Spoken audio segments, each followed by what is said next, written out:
আপনি কি জানেন একজন ফুটবলার মাংসের বিনিময়ে বিক্রি হয়েছে? সাধারণত একজন ফুটবলার টাকার বিনিময়ে বিক্রি হয় বা ক্লাব টাকার বিনিময়ে বিক্রি করে। কিন্তু একজন প্লেয়ার, একজন ফুটবলার কিভাবে মাংসের বিনিময়ে বিক্রি হয়?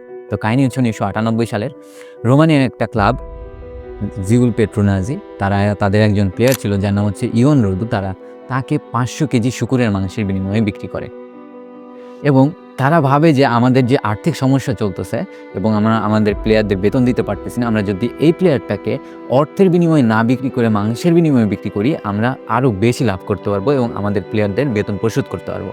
তো তারা এই চিন্তাভাবনা থেকে তারা তাদের প্লেয়ারকে, যেহেতু রোমানিয়ান ক্লাবের ফুটবলার, সেহেতু কম টাকার বিনিময়ে বিক্রি হবে, সো তারা এই টাকাটার বিনিময়ে না বিক্রি করে তার মাংসের বিনিময়ে বিক্রি করে ৫০০ কেজি মাংস, এবং সেই টাকাটা এনে বেতন পরিশোধ করে। যদিও তারা এই প্ল্যানটাকে ভালোভাবে ইউটিলাইজ করতে পারে নাই, কিছুদিন পরে ব্যাংকটা এমনিতেই দেউলিয়া হয়ে যায়।